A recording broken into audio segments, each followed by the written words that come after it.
Eh, como usted sabe, soy tartamudo. Si usted no me ha escuchado tartamudear, quizá no ha convivido mucho tiempo conmigo, pero soy tartamudo no desde que aprendí a hablar, porque todavía no aprendo bien, pero desde que inicié a querer aprender a hablar. Y hay temporadas en mi vida en donde eso se me nota más. Y ahorita estoy en una temporada donde la tartamudez es bonita y de repente me trago. Entonces, si hay algún pasaje en las pantallas, le pido que si me trabo en alguna frase, que usted la lea por mí. ¿Está bien? ¿Se entendió? Ok, entonces entre todos vamos a predicar hoy. Y el día de hoy vamos a empezar una serie sobre la carta a los Efesios. Y regularmente, cuando comparto un tema o alguna predicación, lo hago de un estilo, pero hoy lo voy a hacer de una forma que regularmente no lo hago, que es enseñarles la palabra. Es irnos verso por verso explicando algunas cosas para que usted pueda ser instruido en la palabra. Entonces, más que una predicación, es una enseñanza. Y usted debe de saber que yo estudié en la Escuela Normal del Estado ¿de dónde? De Chihuahua, gracias. Soy profesor, nunca ejercí. Soy profesor, pero de las hamburguesas. Ahí puedo enseñarle muchas cosas, pero nunca di clases. Así que hoy voy a tratar de ejercer mi profesión, ¿ok? Ya usted me diga, no, mejor sígale haciendo hamburguesas o algo así. Y bueno, espero poder ayudarles a entender varias cosas. Tengo varias semanas estudiando esto, así que preste atención. Si trae su Biblia física, alístela. Si traes tu celular, alístalo. Vamos a leer bastantes pasajes porque la palabra se explica con la palabra. Si traes marcatextos, sácalo. Si tienes una pluma, alístala y escribe algo de lo que vamos a explicar hoy, para que luego, cuando estudies en tu casa, te acuerdes de que alguna vez estudiamos esta carta, ¿ok? Y antes de iniciar, me gustaría que juntos oremos la palabra que está en Efesios capítulo 1, versos del 15 al 23. Hoy vamos a estudiar del verso 1 al verso 14.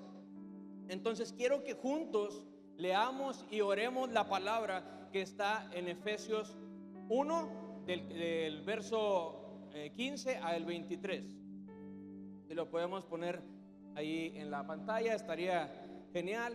Y dice así, verso 15. Yo tengo la versión NBLA.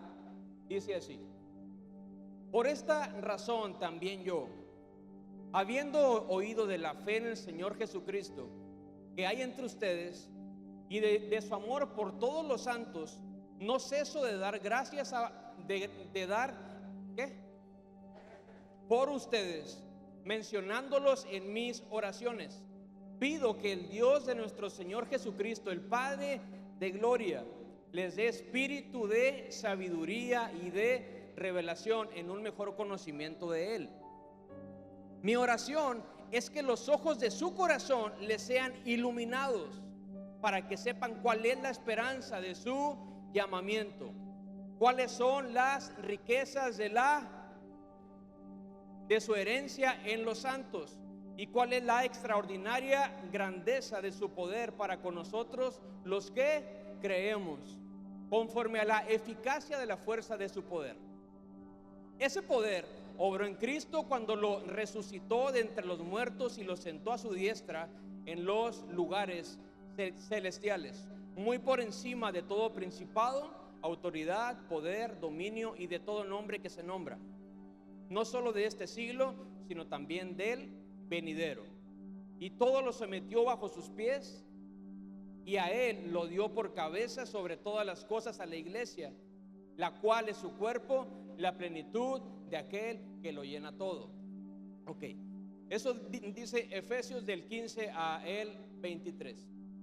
No lo vamos a estudiar, pero sí lo vamos a orar. No sé si usted ha escuchado eso, de orar conforme a la palabra.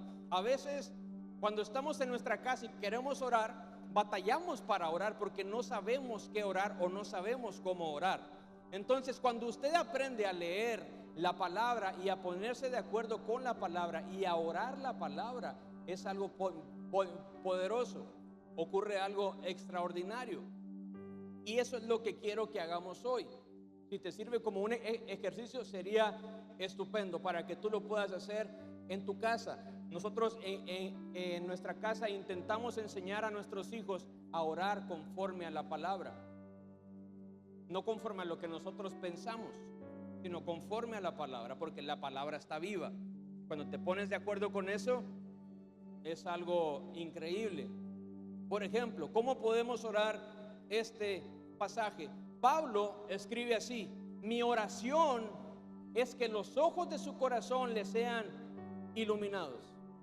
Esa es una frase que utiliza Pablo. Entonces esa la podemos utilizar para nosotros. Señor, te pido que los ojos de mi corazón sean iluminados.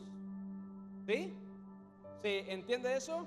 Ok, vamos a orar esta palabra. Si tú quieres cerrar tus ojos o si quieres ver la escritura y conforme a la escritura hacer una oración, estaría también muy bien.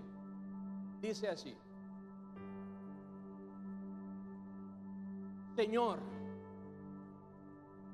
Padre de gloria, te pedimos que nos des un espíritu de sabiduría y de revelación para que te podamos conocer más a ti.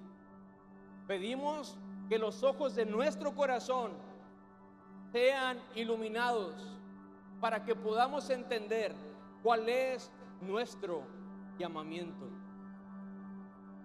la cual nos da esperanza, que podamos entender cuáles son las riquezas de tu gloria, que son nuestra herencia,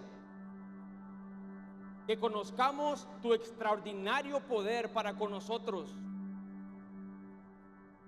y que experimentemos la eficacia de tu poder, ese poder que levantó a Cristo. Y hoy entendemos que Cristo está por encima de todo principado, por encima de toda autoridad, por encima de todo poder, por encima de todo dominio, y que tu nombre está por encima de todo nombre, no solamente de este tiempo, sino de la eternidad. Creemos que todo está bajo sus pies y que Cristo, que es la cabeza de la iglesia, nos ha entregado esa misma autoridad, porque somos su cuerpo y en Él encontramos plenitud, porque Cristo lo llena todo. Señor, alumbra los ojos de nuestro entendimiento, abre nuestra mente para que podamos verte y que podamos entender lo que tú tienes preparado para nosotros, en el nombre de Jesús, amén. Esa oración es conforme a la palabra, no es conforme a lo que yo siento o a lo que yo pienso. Entonces, cuando nos ponemos de acuerdo con la palabra, es algo muy bueno, porque la palabra está viva.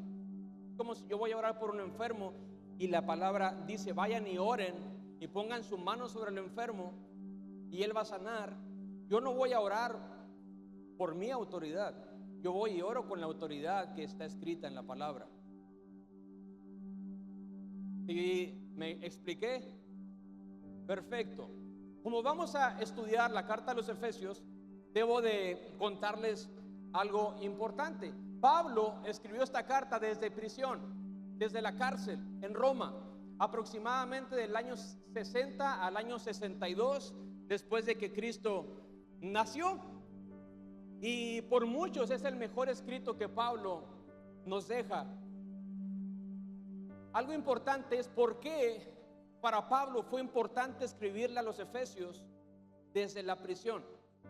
Surgió una necesidad en su corazón de escribirle en esa prisión que para nada era agradable. Algunos que la han visto saben que era un lugar oscuro, sin ventilación, en donde era complicado estar. Y Pablo desde ahí escribe cartas porque se preocupa por la iglesia. Entonces, ¿cómo era Éfeso en aquellos tiempos? Éfeso era una ciudad importante, donde económicamente había riquezas. Era un lugar en un valle donde había mucha fertilidad. En Éfeso había un anfiteatro en donde entraban 50,000 espectadores. Era el más grande del mundo. Según Primera de Corintios, Pablo en ese espacio peleó contra fieras. Era un lugar de terror para muchos, y Pablo estuvo ahí. Éfeso tenía un gran templo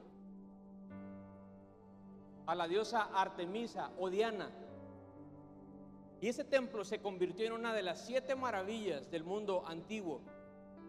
Entonces Éfeso era muy importante porque muchos los visitaban. Había los caminos más importantes iban hacia Éfeso, y eso ocasionaba que hubiera muchos artesanos y que mucha de la economía fuera por la religión que ahí estaba, por toda la idolatría. Y a todo esto era expuesta la iglesia. Éfeso era un lugar en donde todos se sentían orgullosos por la diosa Diana. Hechos 19 nos cuenta la historia en donde mucha gente, después de escuchar el evangelio, decidieron quemar libros. ¿Se acuerdan? Libros de magia, con un valor aproximado de $6 millones. Los libros que quemaron ese día, estamos hablando de más de 100 millones de pesos, de puros libros de magia. Eso nos tiene que abrir el panorama para darnos cuenta que era una ciudad en donde había mucha hechicería, magia, ocultismo y muchas cosas de ese tipo. Entonces no era un lugar fácil para compartir el evangelio. Por eso es que Pablo decide escribir una carta. Y vamos a empezar en el verso 1. Dice: Pablo, apóstol de Jesucristo, por la voluntad de Dios, a los santos y fieles en Cristo Jesús que están en Éfeso. Siempre que leamos una carta vamos a leer comenzando por el autor, porque todo se escribía en rollos. No es como hoy que se escribe una carta y se escribe hasta el final el autor. Entonces Pablo lo ponía al inicio y también escribía hacia quién era esa carta. Por eso pone Pablo y se la escribe a los santos y fieles de Éfeso, para que cuando tú abras el rollo te des cuenta para quién era. Si no, tendrías que abrir, no sé qué tanto medía el rollo, a lo mejor eran 3 metros, y para no extenderlo todo, extendía nada más una parte. Por eso él se presenta y dice Pablo. Enseguida dice apóstol de Jesucristo. Cuando él dice apóstol de Jesucristo, está hablando, no que está transmitiendo un mensaje de Cristo, sino está hablando de propiedad. Apóstol de Jesucristo. ¿Por qué? Porque Cristo lo había escogido según Hechos 9. Entonces por eso se presenta así como apóstol de Jesucristo. Dice por la voluntad de Dios.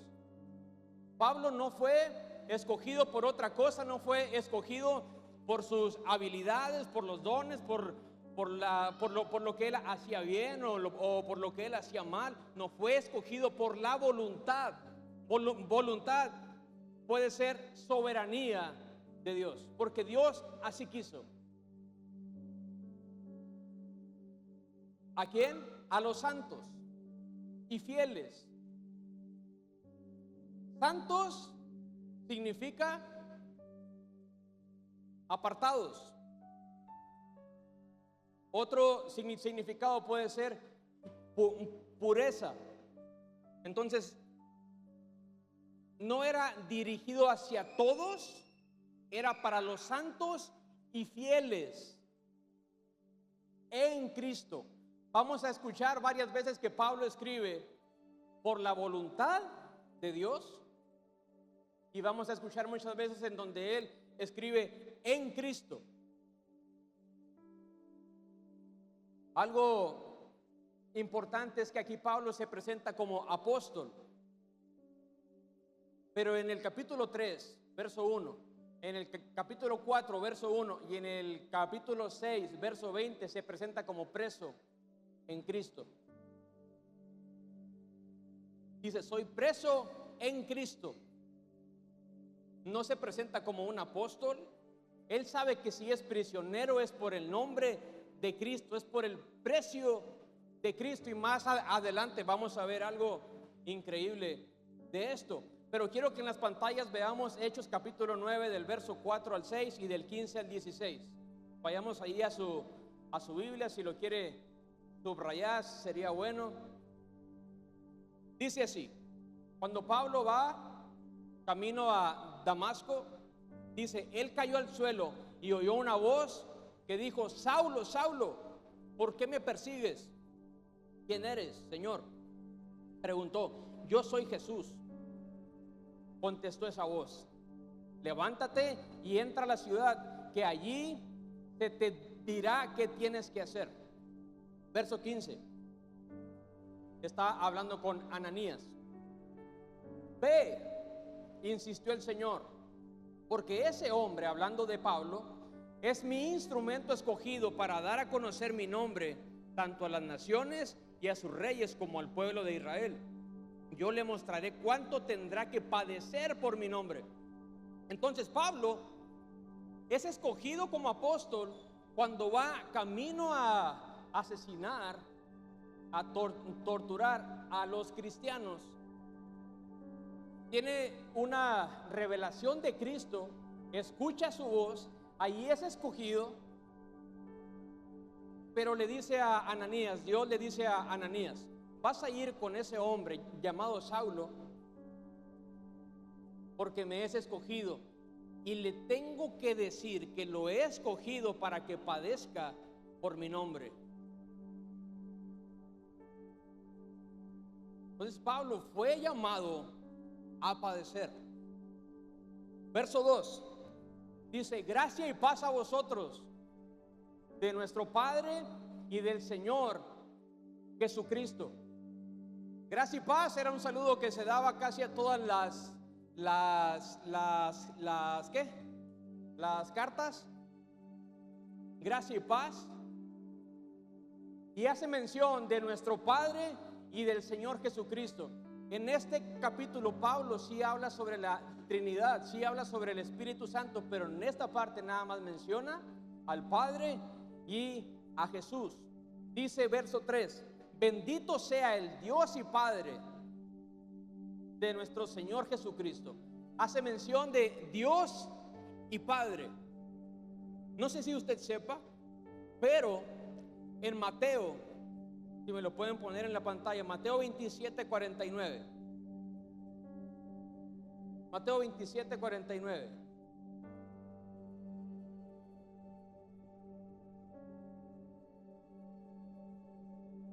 Perdón, 46.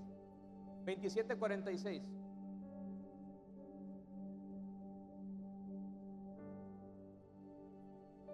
Dice, y alrededor de la hora novena, Jesús exclamó a gran voz, diciendo, Elí, Elí, lema sabactani. Esto es, Dios mío, ¿por qué me has abandonado? Esta es la única ocasión en que Cristo no le dijo Padre, no le dijo Abba, le dijo Dios. Si usted lee las Escrituras, en ninguna otra parte va a encontrar en donde Cristo le llama Dios a su Padre. ¿Por qué? Porque en esa ocasión, en esa cruz, Cristo fue abandonado. Y se estaba sometiendo no nada más como hijo, se estaba sometiendo ante su Dios. Dios tomó toda la autoridad, lo abandonó en esa cruz a causa de nuestro pecado.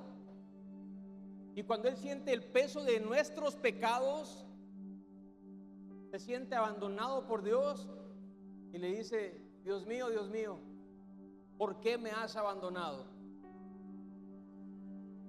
Ahí no le dijo Padre, ni le dijo Abba. Luego dice que nos bendijo con toda bendición espiritual en los lugares celestiales. Ahora, la respuesta a las bendiciones espirituales en lugares celestiales la encontramos en los siguientes versículos. Aquí se menciona por segunda vez en Cristo. Toda bendición espiritual en Cristo. Preste atención a eso que dice en Cristo. Verso 4. Según nos escogió en Él, en Cristo. Cuando dice en Él, cuando es en el amado, cuando es en Cristo, está hablando de lo mismo.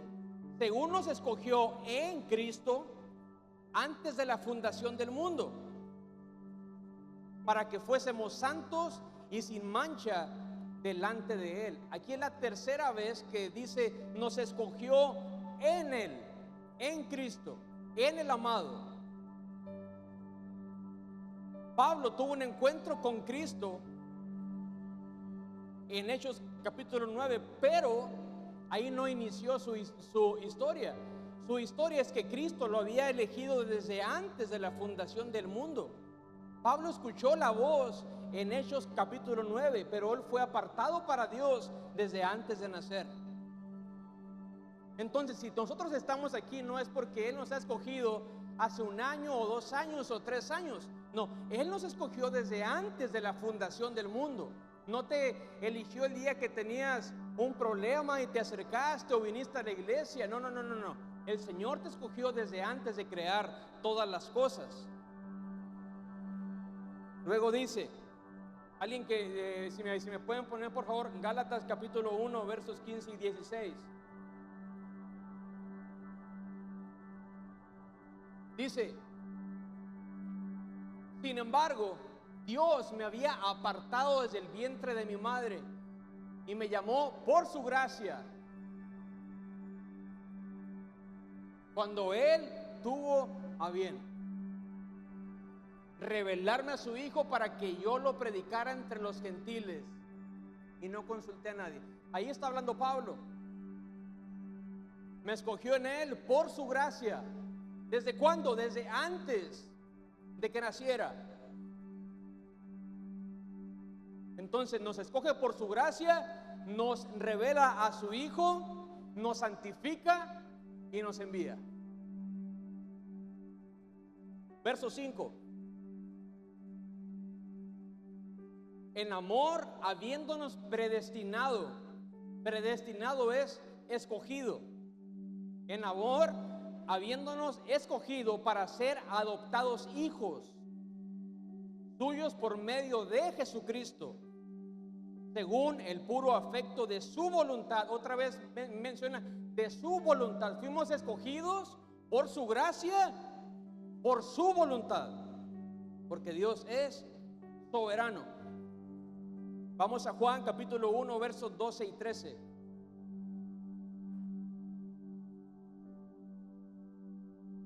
Dice: mas a cuantos le recibieron, a los que creen en su nombre, les dio el derecho de ser hijos de Dios. Estos no nacen de la sangre, ni por deseos naturales, ni por voluntad humana, sino que nacen de Dios. Y esto es impresionante porque Dios nos ha adoptado como hijos. Dice la Biblia que nos hace coherederos juntamente con Cristo. No sé si alguien aquí tenga hijos adoptados. Que levante su mano. ¿No? Bueno, a lo mejor usted no lo sabe, pero nosotros tenemos 4 hijos. Pero Fernanda y Ali no son mis hijas de sangre. No sé si lo sabía o no. Nos parecemos en el cabello largo y chino, pero no son mis hijas de sangre. Pero no significa que mis hijas no tengan los mismos derechos que mis hijos de sangre. El día que yo muera, la herencia va a ser para los 4, porque todos son mis hijos. No importa cómo, no importa dónde, no importa cuándo, son mis hijos. Asimismo, el Padre le ha escogido adoptarnos como hijos para ser coherederos juntamente con Cristo. O sea que algún día vamos a reinar sobre la tierra juntamente con el Señor. Y como somos sus hijos, como somos adoptados, Él nos entrega a una autoridad como a hijos para poder exaltar su nombre aquí en la tierra. Ok.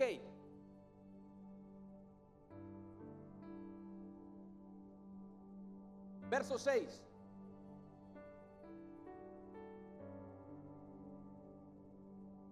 Para alabanza de la gloria de su gracia, con la cual nos hizo aceptos en el amado. Es la 4ª vez que dice en el amado, en Cristo, en Él. Entonces, Jesús nos hace aceptos. Y lo que debemos de entender es que necesitamos a Dios para acercarnos a Dios. Necesitamos a Cristo, que es Dios, para acercarnos al Padre. Porque todo es por su gracia, todo lo hacemos en Cristo. Yo no me puedo acercar al Padre si no tengo a Cristo. Entonces me acerco en Cristo porque su voluntad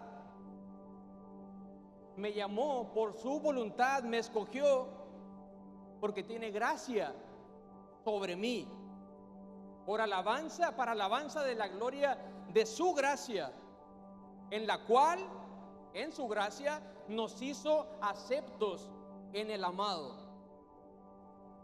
Entonces necesito gracia para poder amar a Cristo.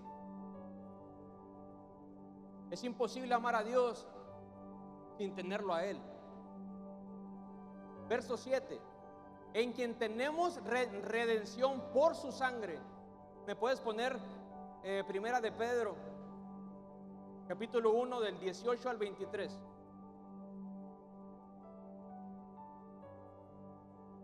Dice: sabiendo que no fuisteis redimidos de vuestra vana manera de vivir, heredada de vuestros padres con cosas perecederas como el oro o la plata,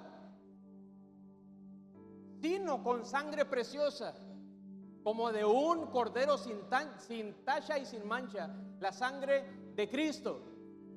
Porque Él estaba preparado desde antes de la fundación del mundo, pero se ha manifestado en los últimos tiempos por amor a vosotros, que por medio de Él sois creyentes en Dios, que le resucitó de entre los muertos y le dio gloria, de manera que vuestra fe y esperanza sean en Dios. Puesto que en obediencia a la verdad habéis purificado vuestras almas para un amor sincero de hermanos, amaos unos a otros entrañablemente de corazón puro, pues habéis nacido de nuevo, no de una simiente corruptible, sino de una que es incorruptible, es decir, mediante la palabra de Dios que vive y permanece. Entonces obtenemos la redención por su sangre, no con otra cosa, sino con su sangre, con lo que permanece para siempre. Y el pasaje continúa: el perdón de pecados según las riquezas de su gracia. ¿Me puedes poner, por favor, Juan capítulo 1 del 16 al 17? En quien tenemos redención por su sangre, el perdón de pecados según la riqueza de su gracia. Dice: de su plenitud, todos recibimos gracia sobre gracia, pues la ley fue dada por medio de Moisés, mientras que la gracia y la verdad nos han llegado por medio de Jesucristo. Entonces Cristo viene y por su gracia, por la voluntad del Padre, nos escoge, nos limpia con su sangre y nos perdona por las riquezas, porque eso es abundante, es gracia sobre gracia. Verso 8, que hizo sobreabundar para con nosotros en toda sabiduría e inteligencia. Sigue hablando de la gracia que hizo abundar para con nosotros en toda sabiduría e inteligencia. Hechos capítulo 26, del 15 al 18.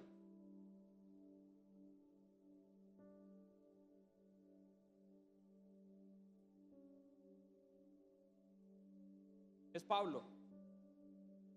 Entonces pregunté: ¿quién eres, Señor?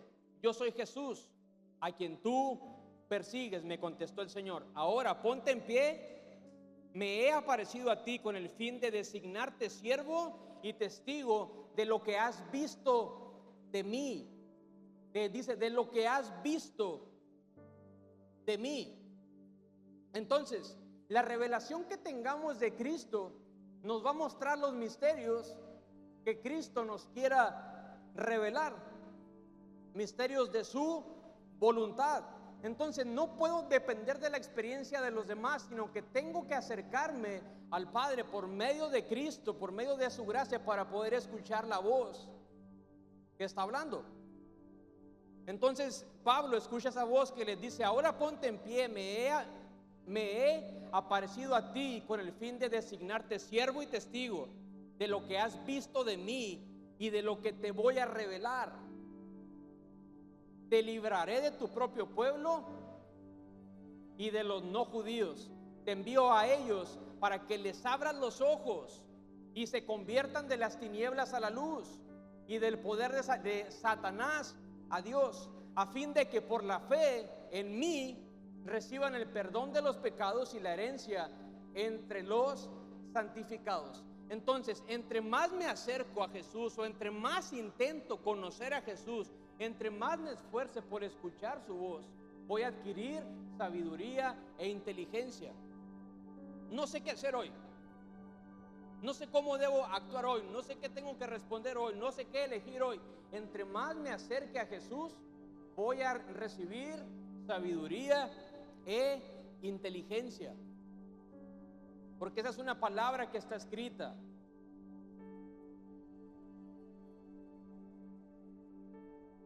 Serás siervo y testigo de lo que has visto de mí y de lo que te voy a revelar. Dios sigue revelando cosas. Verso 9, dándonos a conocer el misterio de su voluntad. Verso 9 es: por su gracia que hizo abundar para con nosotros en toda sabiduría e inteligencia, dándonos a conocer el misterio de su voluntad según su beneplácito. Beneplácito es sabiduría, soberanía, el cual se había propuesto en sí mismo. Dándonos a conocer el misterio de su voluntad, que por su soberanía se había propuesto en sí mismo. Tenía un plan en sí mismo. Vamos a leer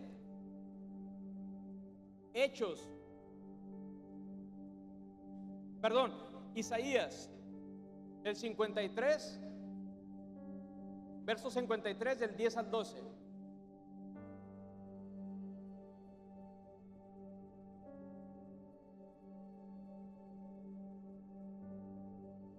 ¿Cuál es el misterio de su voluntad del que habla Pablo? El misterio es este. Dice: con todo eso, Jehová quiso quebrantarlo. Está hablando de Cristo. Con todo eso, Jehová quiso quebrantarlo. Hay otras versiones que dicen: Jehová quiso aplastarlo.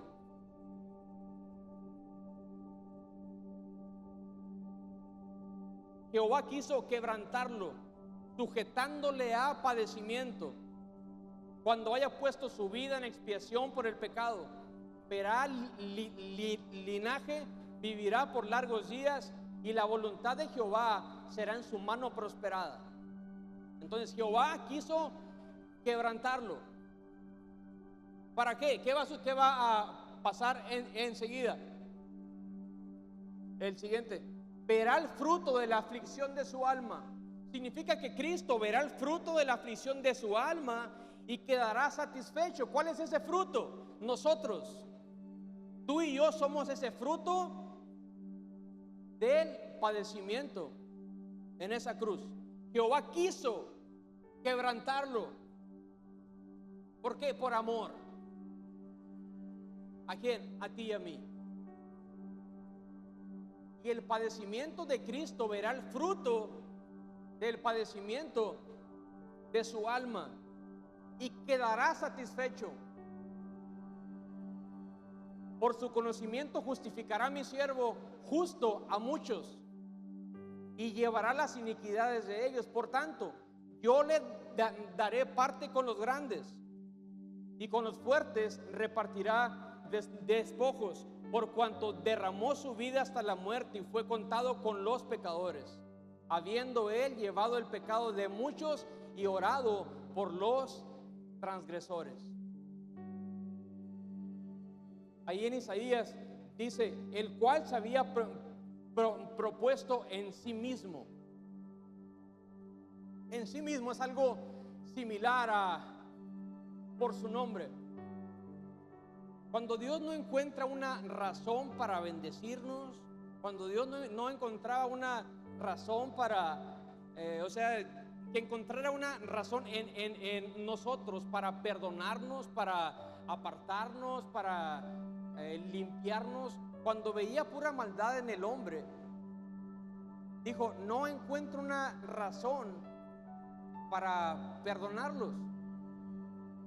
Entonces estuvo buscando entre los hombres y no encontró algo bueno entre nosotros, y él buscó en sí mismo. Ok, se me acabó esto, no encuentro algo para rescatarlos, para dejarlos que sigan en esa tierra. Si no encuentro allá, voy a buscar en mí mismo. Entonces, por amor a mi nombre, voy a enviar a Jesús. Por amor a mi nombre los voy a perdonar, porque yo soy amor, porque en mí hay gracia. Y ahí es en donde tú y yo entramos en el plan. Ok, estos hombres no tienen alguna razón, no son puros, son pecadores, fallan, son inmorales, hay iniquidad en ellos. Entonces, por amor a mí mismo, voy a hacerlo, por amor a mi nombre. Isaías 48, versos 9 al 11, en la versión PDT, dice así: por amor propio no he dejado explotar mi ira, por mi honor he tenido paciencia y no te he destruido. Te he sometido a prueba, pero no como se prueba a la plata, sino en el horno del sufrimiento. Por respeto a mí mismo lo he hecho. Pues, ¿por qué ha de ser difamado mi nombre? No voy a ceder mi honor a otro. Por amor propio no he dejado explotar mi ira. Por mi honor he tenido paciencia y no te he destruido. Eso es por amor a su nombre. Por eso Isaías dice así: dándonos a conocer el misterio de su voluntad, según su beneplácito, el cual se había propuesto en sí mismo. Verso 10: de reunir todas las cosas en Cristo, en la dispensación del cumplimiento de los tiempos, así las que están en los cielos como las que están en la tierra. ¿Me pones en las pantallas, por favor, Filipenses capítulo 2 del 3 al 11? Si lo puedes buscar ahí en tu palabra, estaría genial.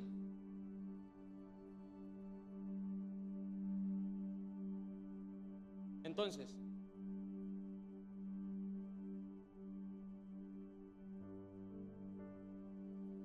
¿cuál era el plan? ¿Qué es lo que Dios quería hacer? Reunir todas las cosas en Cristo, en la dispensación del cumplimiento de los tiempos, así las que están en los cielos como las que están en la tierra. ¿Qué dice Filipenses 2? No hagáis por contienda o por nada hagáis por contienda o por vanagloria, antes bien con humildad, estimando cada uno a los demás como superiores a él mismo, no mirando cada uno por lo suyo propio, sino cada cual también por lo de otros. Haya pues en vosotros este sentir que hubo también en Cristo, el cual, siendo forma de Dios, no estimó el ser igual a Dios como cosa a que aferrarse, sino que se despojó a sí mismo, tomando forma de siervo, hecho semejante a los hombres, y estando en la condición de hombre, se humilló a sí mismo, haciéndose obediente hasta la muerte, y muerte de cruz. Por lo cual Dios también le exaltó hasta lo sumo y le dio un nombre que es sobre todo nombre, para que en el nombre de Jesucristo se doble toda rodilla de los que están en los cielos y en la tierra y debajo de la tierra, y toda lengua confiese que Cristo es el Señor, para gloria de Dios Padre. Entonces Cristo reclamará su herencia por la muerte en esa cruz, porque por su gracia, por su voluntad, nos ha escogido, nos ha hecho coherederos juntamente con Él, ha tomado la autoridad en el cielo, en la tierra y debajo de la tierra. Que algún día aparecerá en el cielo, vendrá a la tierra, reinará sobre esta tierra juntamente con nosotros. ¿Para qué? Para preparar la venida del Padre, porque el Padre quiera habitar entre los hombres. Y en este pasaje vemos que también dice de reunir todas las cosas en Cristo. Es la quinta vez que se menciona en Cristo, porque todo se basa en Cristo, todo es por Cristo, todo es para Cristo, todo lo que hacemos es en Cristo, porque de Él provienen todas las cosas y bajo ese nombre se han sometido todas las cosas. No podemos alcanzar, no podemos obtener, no podemos hacer nada si no es en Cristo. Verso 11. En Él, otra vez, en Cristo, asimismo tuvimos herencia. Romanos 8:17. Habiendo sido predestinados conforme al propósito del que hace todas las cosas según el designio de su voluntad. Otra vez, voluntad. Tuvimos herencia, habiendo sido escogidos conforme a su propósito, según su voluntad. ¿Qué dice Romanos 8:17? Y si hijos, también herederos, herederos de Dios y coherederos en Cristo, si es que padecemos juntamente con Él,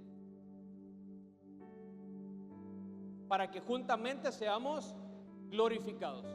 Pablo, cuando fue escogido, le dijo a Ananías: oye, eres escogido para que padezcas por su nombre.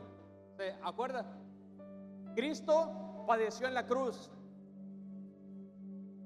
Y aquí dice: si hijos, también herederos, coherederos con Cristo, si es que padecemos juntamente con Él. Entonces fuimos llamados a padecer por su nombre. Fuimos escogidos por su gracia, por su voluntad. ¿Para qué? Para padecer, no para disfrutar. No es para tener una vida sin problemas, no es para tener una vida perfecta. No, Cristo nos ha llamado para padecer en Él, y cuando padezcamos por Él, por su nombre, vamos a ser juntamente con Cristo coherederos en la tierra. Segunda de Timoteo, capítulo 2, del 11 al 13, dice: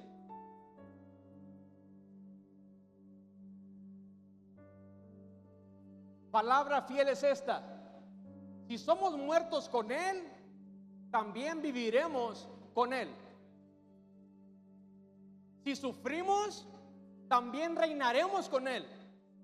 Si le negamos, Él también nos negará. Si fuéramos infieles, Él permanece fiel. Él no puede negarse a sí mismo.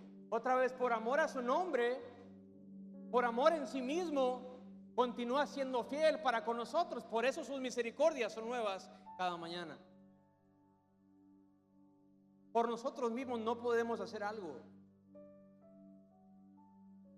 Todo lo tenemos que hacer en Cristo, porque por su gracia, por su soberanía, nos ha llamado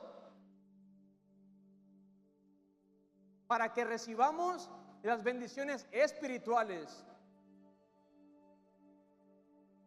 Y luego dice, verso 12: a fin de que seamos para alabanza de su gloria. No para nuestra alabanza, es para alabanza de su gloria.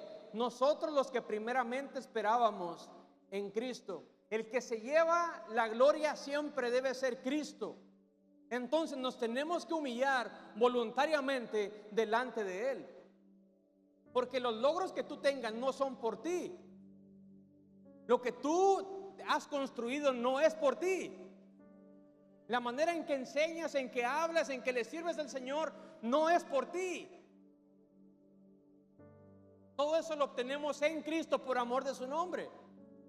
Porque el plan está en sí mismo, no está en nosotros.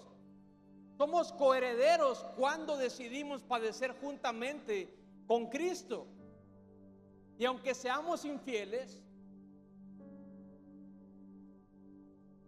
Él permanece fiel. Recordemos que la carta fue escrita ¿para quién? Para los santos. ¿Y qué? Y fieles.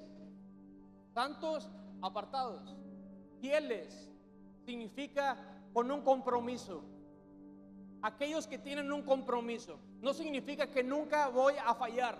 No significa que no me voy a equivocar. Significa que aunque me equivoque, voy a volver porque tengo un compromiso con mi Padre que está en los cielos. Tengo un compromiso con establecer el reino de los cielos en la tierra. ¿Por qué? Porque yo soy perfecto. No, es por su gracia, por su voluntad, porque Él es soberano. Le ha placido escogerme desde antes de la fundación del mundo para que le sirva. Pero antes tengo que padecer por su nombre. Verso 13. Me ayuda el equipo, por favor. Dice: en Él también vosotros, otra vez, en Él, en Cristo, en el amado, en Él también vosotros, habiendo oído la palabra de verdad, el evangelio de vuestra salvación, y habiendo creído en Él, fuisteis sellados con el Espíritu Santo de la promesa. En Él también vosotros, habiendo oído la palabra y habiendo creído en Él. Entonces el haber oído y creído en Él es la séptima vez que se dice en Cristo. Cuando oímos y creemos en Jesús, somos sellados con el Espíritu, lo cual significa que tenemos dueño. En Chihuahua hay un montón de corrales y todos los dueños marcan a sus animales. No le estoy diciendo animal, le digo que en Chihuahua, aquí no, en Chihuahua hay vacas, hay animales. ¿Para qué? Para que si uno se pierde y anda en alguna otra parte, el dueño pueda reclamar que es suyo. Les pintan un fierro en un costado y ya son marcados y tienen un dueño, y ese sello no lo pueden quitar. Ok, cuando nosotros oímos la palabra y creemos en Cristo, somos sellados con la promesa del Espíritu. Entonces legalmente tú ya tienes un propietario, tú ya le perteneces al Señor con solo haber oído y creído en Jesús. viene el sello del Espíritu, que es una promesa. Juan capítulo 10 versos 27 al 30, ¿qué dice? Mis ovejas oyen mi voz y yo las conozco y me siguen. Y yo les doy vida eterna y no perecerán jamás, ni nadie las arrebatará de mi mano. Ya le perteneces a Cristo, legalmente le perteneces a Cristo y fuiste sellado con el Espíritu. Mi Padre que me las dio es mayor que todos y nadie las puede arrebatar de la mano de mi Padre. Yo y el Padre somos uno.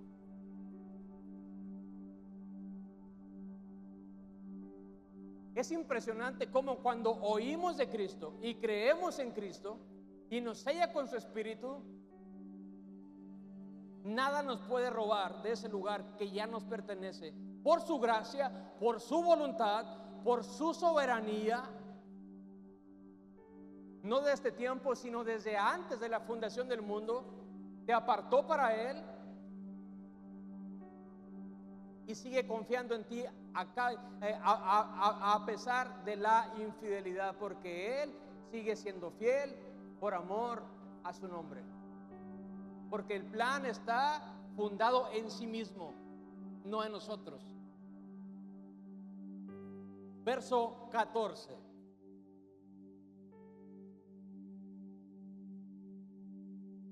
¿Qué dice? Leo un poquito desde el 13. Habiendo oído la palabra, el evangelio, y habiendo creído en él, fuiste sellados con el Espíritu Santo de la promesa, que es las arras de nuestra herencia hasta la redención de la posesión adquirida.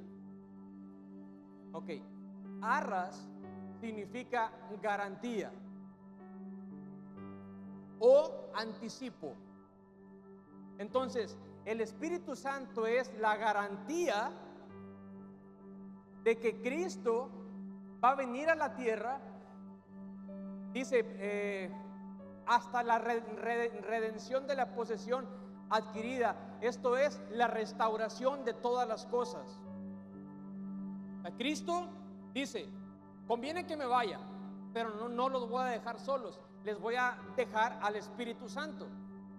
Entonces les dejo al Espíritu Santo, pero yo un día voy a volver.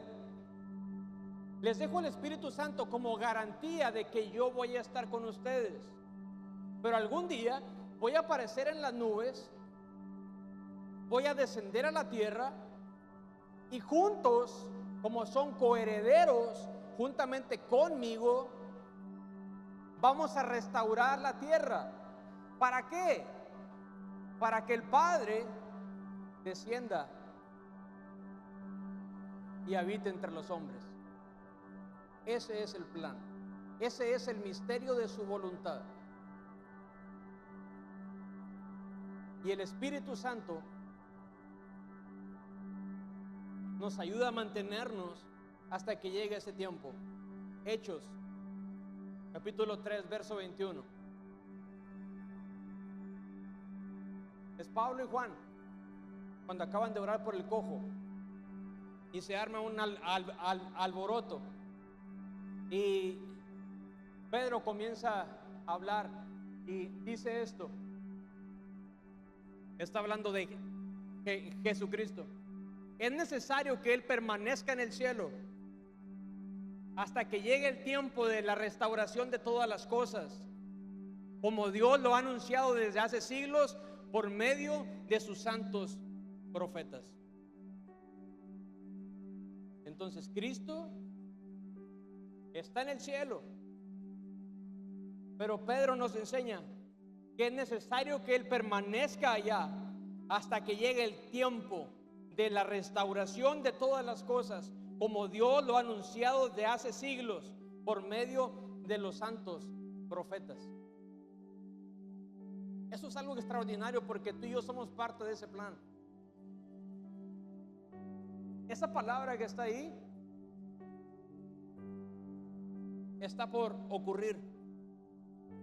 Y eso está cerca. No falta mucho tiempo. Realmente Cristo viene pronto. Realmente pronto se va a abrir el cielo. Realmente todo ojo lo verá muy pronto. Y realmente muy pronto nos vamos a postrar delante de Él todos.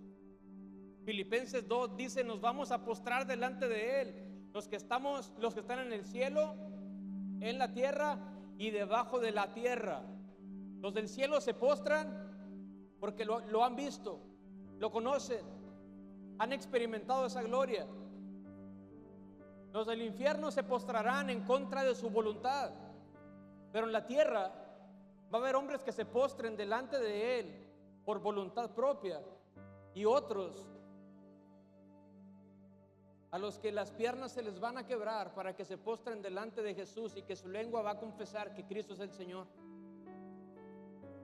El asunto está: ¿de qué lado estamos?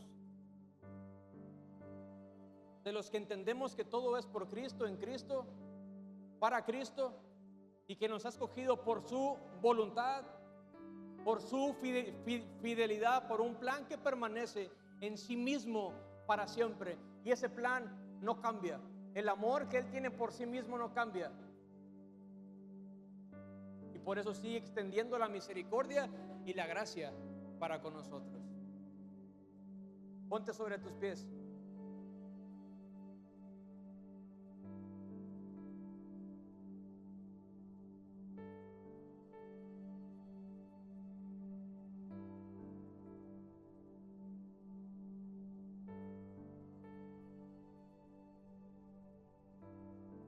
Vemos que Pablo está en una prisión y él sufrió un montón de cosas a causa del nombre de Jesús, pero él sabía que no había otro camino, que no había algo mejor, que no podría hacer otra cosa. Estando en una prisión, solo y abandonado, decidió escuchar la voz correcta para poder escribir algo que permanece hasta el día de hoy para ti y para mí. Porque él sabía que había sido llamado por quien sostiene todas las cosas. Él sabía que había nacido para servir. ¿Por qué? Porque tuvo una revelación de Cristo. Él pudo ver a Cristo, él pudo escuchar a Cristo. Y sin importar ninguna otra cosa, él decidió vivir y morir para Él. Entonces, la revelación que tengamos nosotros acerca de Cristo va a hacernos tomar decisiones importantes. ¿Hacia dónde queremos ir? ¿Cuál es el compromiso que tenemos con Cristo? ¿De qué tamaño es el compromiso que tenemos con Él? ¿Qué queremos hacer con nuestra familia? ¿Qué quieres hacer con tus hijos? ¿Qué quieres hacer con tu vida? ¿Hacia dónde estás llevando todas las cosas?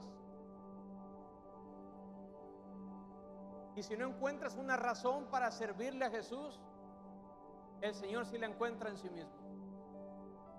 Si tú crees que no eres capaz, que no eres fiel, que has fallado muchas veces, por amor a su nombre, Él sigue siendo fiel. Y Él te sigue considerando confiable. Por eso ha extendido la misericordia sobre ti. Porque su corazón no cambia. El amor que tiene en sí mismo, el plan que tiene en sí mismo va a permanecer por siempre hasta que Cristo aparezca en las nubes, descienda y su reino sea establecido por la eternidad. Levanta tus manos al cielo y vamos a terminar este tiempo con esta adoración.